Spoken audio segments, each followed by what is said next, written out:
اعوذ باللہ من الشیطان الرجیم بسم اللہ الرحمن الرحیم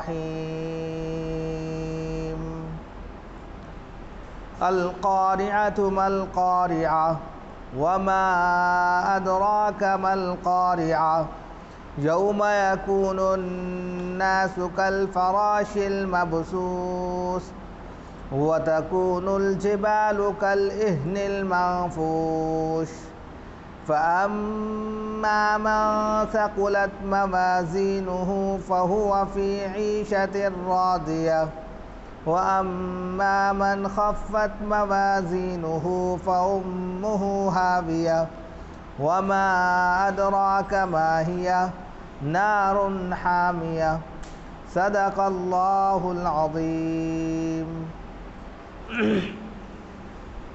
محترم بزرگوں اور دوستوں، دینی اور ایمانی بھائیوں، اللہ رب العزت کا شکر ہے، اس کا کرم ہے کہ اس نے ہمیں اپنی بارگاہ میں درس قرآن کی توفیق سے بیٹھنے کی توفیق دی، نیز ہمیں یہ بھی توفیق بخشی کہ ہم عشاء کی نماز باجماعت ادا کریں اور پھر اسی کے کلام کی بدولت یہاں پر سب جمع ہوں اور اس کو سمجھیں، اور یہ سب اللہ کی طرف سے ہے۔ اللہ تعالی ہم سب کے بیٹھنے کو قبول مقبول فرمائے۔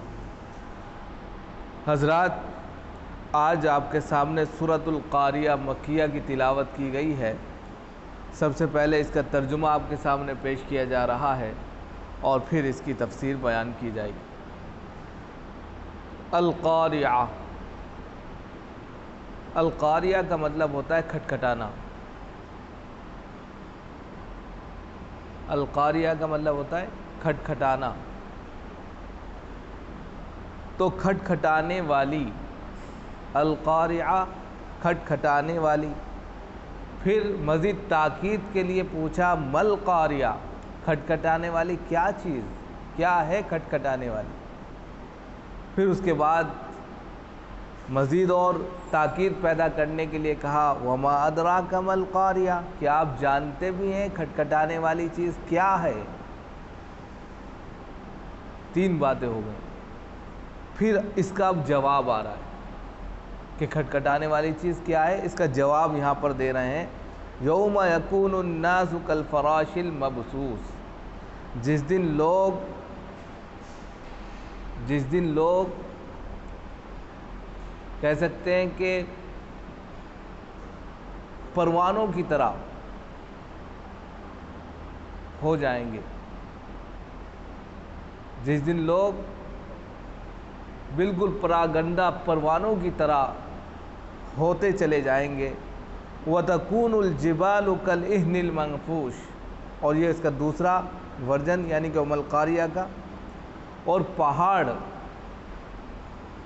دھنی ہوئی روئی کے رنگین اصل میں ایک روئی ہوتی ہے جو رنگ برنگی ہوتی ہے، اسی کو یہاں پر کہا وَتَكُونُ الْجِبَالُ، پہاڑ رنگ برنگے رنگین دھنی ہوئی اون یعنی کہ روئی کے مانند ہو جائیں گے۔ فَأَمَّا مَنْ ثَقُلَتْ مَوَازِينُهُ، یہ تیسری بات بتائی کہ جس کا پلڑا بھاری ہوگا فَهُوَ فِي عِيشَةٍ رَاضِيَةٍ، تو اس کے لیے عیش و عشرت ہے، راحت اور آرام ہے۔ وَأَمَّا مَنْ خَفَّتْ مَوَازِينُهُ، اور جس کا پلڑا ہلکا ہوگا، جس کے اعمال کم ہوں گے، فَأُمُّهُ هَاوِيَةٌ، تو اس کا ٹھکانہ ہاویہ ہے۔ ہاویہ جہنم کا ایک نام ہے۔ وَمَا أَدْرَاكَ مَا هِيَ، پھر مزید تاکید کے لیے پوچھ لیا کہ کیا جانتے بھی ہیں آپ ہاویہ کیا ہے؟ نار حامیہ، کہ ہاویہ جو ہے وہ دہکتی ہوئی ایک آگ ہے، اور جہنم کے ناموں میں سے ایک نام ہے، لہذا ان کا ٹھکانہ جہنم میں ہوگا، اور یہ کفار مکہ کو کہا جا رہا ہے۔ یہ تو اس کا ترجمہ ہوا۔ اب اس کی تفسیر جانے کے یہ سب چیزیں بتانے کی ضرورت کیوں پیش آئی، اور اس کے اندر کیا میسج چھپا ہے، کس طرف اشارہ ہے، کیا ہے؟ تو سب سے پہلے سورۃ القاریہ کا جو نام رکھا گیا ہے، اس کے پہلے آیت یعنی پہلے لفظ سے ہی اس سورت کا نام لے کر موسوم کر کے اسی کی طرف نام رکھ دیا گیا ہے۔ القاریہ ہی سے اس کا نام لے کر اخذ کر کے اس سورت کا نام بھی سورۃ القاریہ رکھ دیا گیا۔ یہ سورت مکی ہے اور مکۃ المکرمہ میں نازل ہو، اس میں کسی طرح کا کوئی اختلاف نہیں۔ مزید یہ سورت ترتیب نزولی کے اعتبار سے، قرآن کی ترتیب کے اعتبار سے 30ویں نمبر پر ہے، اور ترتیب قرآنی کے اعتبار سے یہ سورت 101ویں نمبر پر ہے۔ ترتیب قرآنی کے اعتبار سے اس سورت کا نمبر 101 نمبر پر آتا ہے، ترتیب نزولی کے اعتبار سے یہ سورت 30ویں نمبر پر ہے، 30ویں پارے میں ہے۔ اس کے اندر 11 آیتیں ہیں اور الفاظ 36 ہیں، اور حروف اس کے اندر 160 ہے۔ 160 حروف پر یہ مشتمل ہے۔ الفاظ کی کنڈیشن اگر دیکھیں تو وہ 36 ہیں، اور یہ سورت ترتیب نزولی کے اعتبار سے 30ویں مقام پر ہے، اور ترتیب قرآنی کے اعتبار سے یہ 101ویں نمبر پر ہے، اور اس سورت میں 11 آیتیں موجود ہیں۔ اس سورت کا پورا مرکزی کردار یعنی مرکزی مضمون شروع سے لے کے آخر تک قیامت ہے۔ اول سے لے کے آخر تک اس سورت کے اندر قیامت کے بھیانک منظر کو پیش کیا گیا ہے۔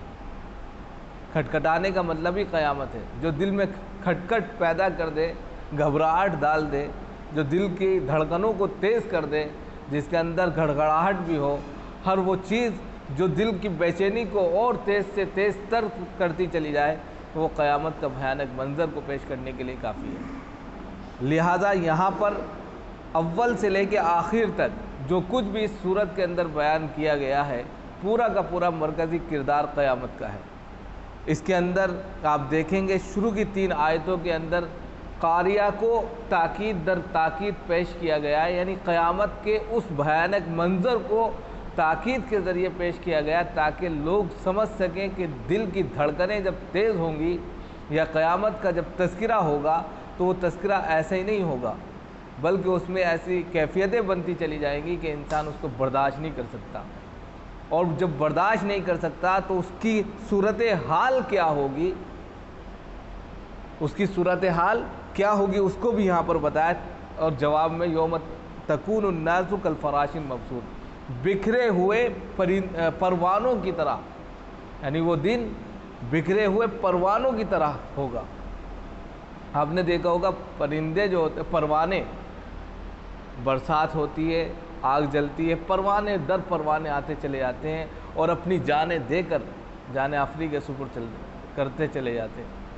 تو اسی طرح اس کی بھی بہت ساری تشریح یہاں پر بتائی گئی ہے کہ پروانوں سے کیوں تشبیہ دی گئی۔ مبثوث کالفراش، فراش کہتے ہیں پروانے کو، اور مبثوث کہتے ہیں بکھرے ہوئے۔ تو یہ جو بکھرے ہوئے پروانے ہیں جو پھیل جاتے ہیں، منتشر ہو جاتے ہیں، آپ نے دیکھا ہوگا آگ جیسے ہی آپ ایک موم بتی جلا دیں، کینڈل جلا دیں، اور اس کے چاروں طرف جو ہے پروانے آ جاتے ہیں، اور بے شمار طریقے سے اپنی جان دے دیتے ہیں اور پر ہی پر ہو جاتے ہیں۔ مسجدوں میں کئی مرتبہ ایسا دیکھنے کو ملا ہے، آپ نے دیکھا بھی ہو۔ پھر مزید اس میں ایک چیز اور بتائی، اور وہ یہ ہے کہ پہاڑ کی کیفیت کیا ہوگی، کہ پہاڑ سیاہ ہیں، سفید ہیں، سرخ ہیں، سب طرح کے پہاڑ ہیں۔ جب قیامت کا عصر ہوگا، یعنی ان کے اوپر جب قیامت کا کہہ سکتے ہیں زوردار جھٹکا پڑے گا، تو وہ بھی ریزہ ریزہ ہو جائیں گے۔ جب ریزہ ریزہ ہو جائیں گے تو کالا، سفید، ہرا، پیلا، نیلا سب مل کر رنگین بن جائے گا، اور رنگین بننے کے بعد میں جس طرح دھنی ہوئی روئی ہو جاتی ہے کہ اس کو کئی روئیوں سے ملا دو تو دھننے کے بعد ایک رنگین روئی بن جاتی ہے، بالکل اسی طریقے سے پہاڑ ٹوٹ پھوٹ کر جب فنا ہوں گے تو روئی کے گالوں کے معنی اڑتے پھریں گے جو رنگین ہوں گے۔ تو یہ ساری چیزیں یہاں پر بیان کی گئی ہیں، جس کو 1 بائی 1 کر کے سمجھیے۔ القاریہ، تو یہاں پر لغوی معنی جو قاریہ کے کہے گئے ہیں لغت کے اندر، وہ کھٹکھٹانے کے ہیں۔ دل میں جو دھڑکن چلتی ہے، اس دھڑکن پر کوئی اگر کھٹکھٹ کر دے، جس طرح آپ دروازے پر جا کر بیل بجا دیں یا کھٹکھٹ کر دیں، تو اندر سے بیٹھا ہوا شخص ایک دم سے پریشان ہو جاتا ہے کہ کوئی آ گیا، اور خدا نہ خواستہ یہ کھٹکھٹ اگر پولیس کی جانب سے ہے تو اور تیزی کے ساتھ بے چینی ہو جاتی ہے، اور اگر اور عدلیہ کی طرف سے اور بے چینی ہو جاتی ہے۔ تو اسی طرح جتنی زیادہ کھٹکھٹ کی کیفیت سخت ہوگی اس سے کہیں زیادہ دل کی بے چینی خود بخود تیز ہوتی چلی جائے گی۔ تو یہاں پر قیامت کا بھیانک منظر بتا رہے کہ کھٹکھٹ سے مراد یہاں پر قیامت ہے، اور قیامت کا تذکرہ آتے ہی دل میں اور دماغ میں ایک بے چینی پیدا ہوتی ہے، ایک گھبراہٹ پیدا ہوتی ہے۔ اس لیے یہاں پر اس کو ایک کہہ سکتے ہیں کہ ایک بیل کے مانند بتایا گیا کہ جس طرح گھنٹی کی ایک آواز ہوتی ہے، بیل بجتی ہے اور اس کی وجہ سے انسان سمجھ جاتا ہے، اسی طرح قیامت کا جب منظر برپا ہوگا تو اس میں جب سور پھونکا جائے گا تو وہ سور ایسا ہوگا کہ اس کی ایک آواز ہوگی، اور آواز بڑھتے بڑھتے بڑھتے بڑھتے اتنی بڑھ جائے گی کہ انسان کے دم نکل جائیں گے، گردے پھٹ جائیں گے، دماغ پھٹ جائیں گے، یہ ساری چیزیں ہوتی چلی جائیں گی، اور گھبراہٹ جو ہوگی وہ اتنی خطرناک ہوگی کہ انسان اس کو برداشت نہیں کر سکتا۔ تو اس سے ایک دوسرے معنی آپ گھبراہٹ کے لے سکتے ہیں، قیامت کے لے سکتے ہیں۔ قیامت کا مطلب ہی گھبراہٹ کا ہے، قیامت کا عالم جیسے ہی آپ جانتے ہیں تو گھبراہٹ شروع ہو جاتی ہے۔ پھر مزید کہا مل قاریہ، یعنی کہ قیامت ہے کیا؟ وما ادراک مل قاریہ، یعنی کھٹکھٹانے والی چیز کیا ہے، کیا آپ اس کے بارے میں جانتے ہیں؟ اب یہاں پر جو بتایا کہ اس کو سمجھنا ہے، یوم تکون الناس کالفراش المبثوث، پہلی دو آیتوں میں اور اس کے بعد کی تیسری آیت میں بار بار لانے کی وجہ کیا ہے؟ مفسرین نے لکھا ہے کہ یہاں پر تاکید در تاکید لانے سے یہ بات بتانا ہے کہ قیامت کی ہولناکی کس قدر ہوگی، کتنی خطرناک ہوگی، اس کا اندازہ کوئی نہیں لگا سکتا۔ یہ الفاظ صرف اس بات کی گواہی دے رہے ہیں کہ قیامت کے لیے ایک لفظ کہہ دیتے اللہ رب العزت، لیکن اللہ نے ایک لفظ نہیں کہا، القاریہ کہا، پھر دوسرا لفظ کہا مل قاریہ کہا، تیسرا لفظ کہا وما ادراک مل قاریہ۔ تو سمجھ جاؤ کہ بھیانک اور اس سے کہیں زیادہ بھیانک قیامت برپا ہوگی کہ انسان اس کو برداشت نہیں کر سکتا۔ اور پھر اس بھیانک کا جو بھیانک منظر پیش کیا ہے، جو جواب آ رہا ہے، جو تین آیتیں آپ کے سامنے پڑھی گئی، اس کا جواب یہ ہے، استفہام تھا نا وما ادراک ما القاریہ، سوال تھا وہاں پر، اب اس کا جواب یہاں سے یوم تکون الناس کالفراش المبثوث، جس دن لوگ پروانوں کی طرح ہو جائیں گے۔ پروانے، اس کی 3-4 کنڈیشن بتائی گئی ہیں۔ سب سے پہلے تو بتایا گیا کہ کثرت کی وجہ سے، یعنی قیامت میں اولین اور آخرین کا اجتماع ہوگا، تمام کے تمام لوگوں کو قیامت میں اٹھا لیا جائے گا، زندہ کیا جائے گا۔ تو پہلے اور آخر، اول اور آخر، جس کو اولین اور آخرین کہا جا رہا ہے، تو جب سب کو اٹھایا جائے گا تو وہ اتنے ہو جائیں گے جس طرح پروانے آ جاتے ہیں، ان کو آپ گن نہیں سکتے، اسی طرح اتنی بڑی تعداد میں انسانوں کو قبر سے نکال دیا جائے گا۔ کثرت کی وجہ سے پروانوں سے تشبیہ دی گئی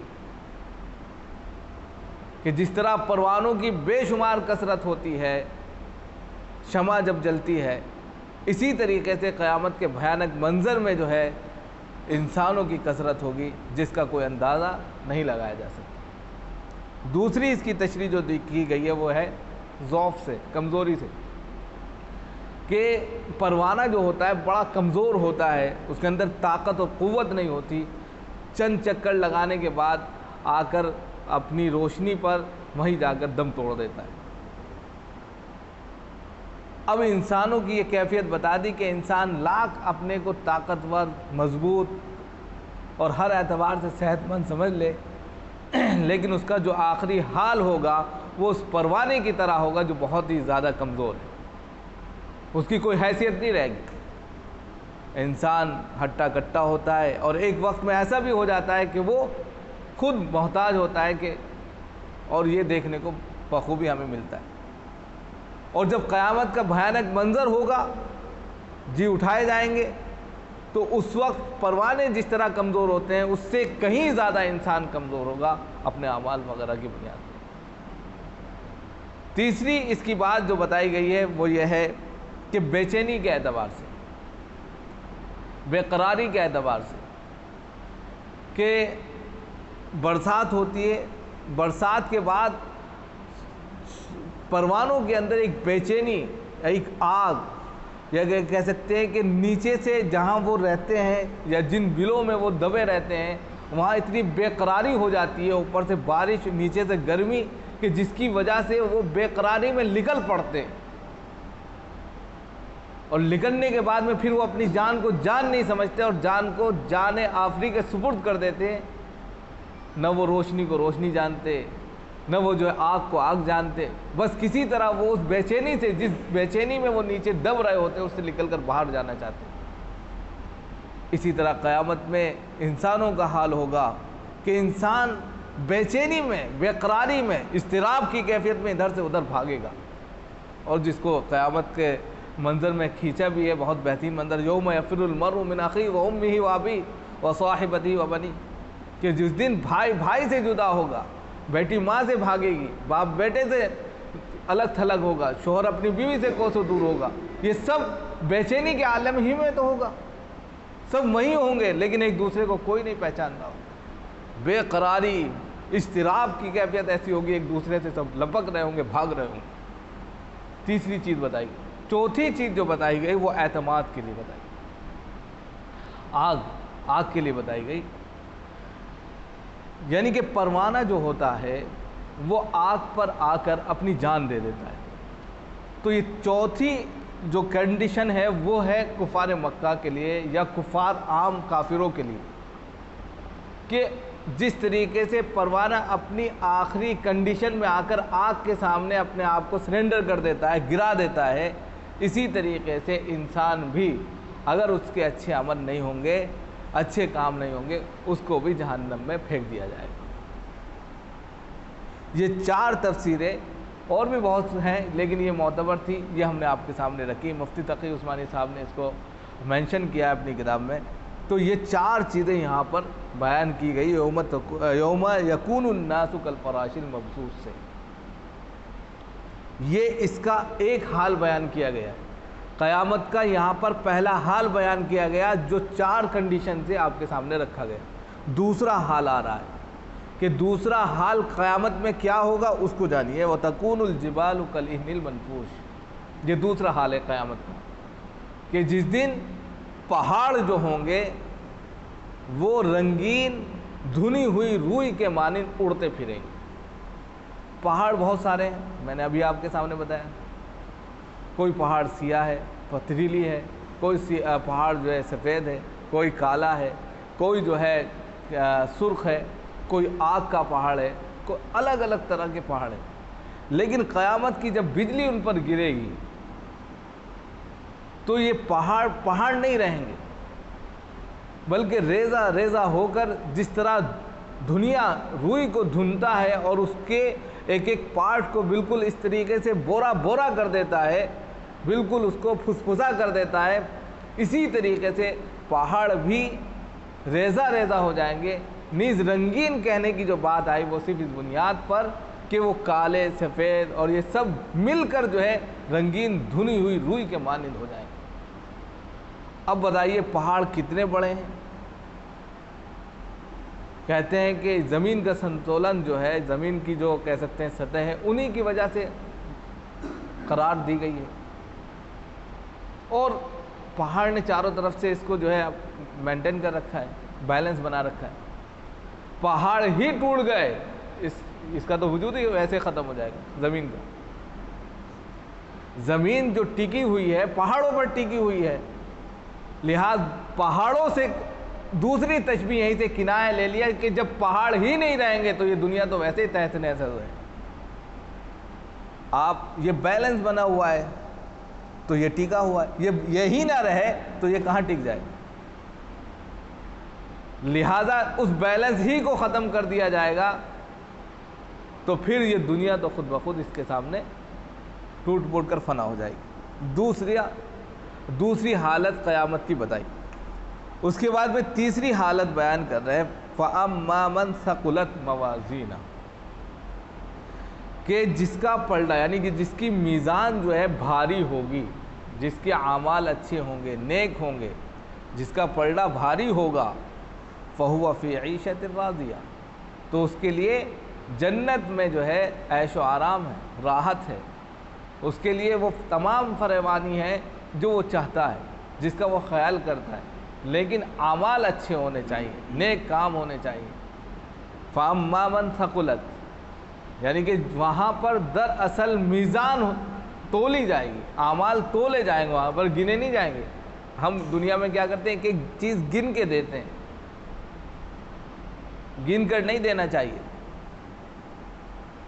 وَالْيَدُ الْعُلْيَا خَيْرٌ مِّنْ يَدِ السُّفْلَىٰ، دینے والا ہاتھ لینے والے ہاتھ سے بہتر ہے۔ گن گر کر دو گے تو اللہ بھی گن لے گا۔ اعمال جو ہے وہاں پر گنے نہیں جائے، تولے جائیں گے، اور جب اعمال تولے جائیں گے تو اس میں اخلاص دیکھا جائے گا۔ مثال کے طور پہ آپ نے 10 روپے کسی کو دیے، اب اس اخلاص کو دیکھا جائے گا کہ اس بندے نے کس طریقے سے وہ 10 روپے کسی کو دیے، کسی کی مدد کی۔ اگر دکھاوا تھا، گن کر دیے، کوئی بھی ایسی بات تھی، تو وہ اعمال تو رہے گا، عمل تو اچھا ہے، وہ گننے کی کیٹیگری میں چلا جائے گا، گننے کی تول کی کیٹیگری میں نہیں آئے گا۔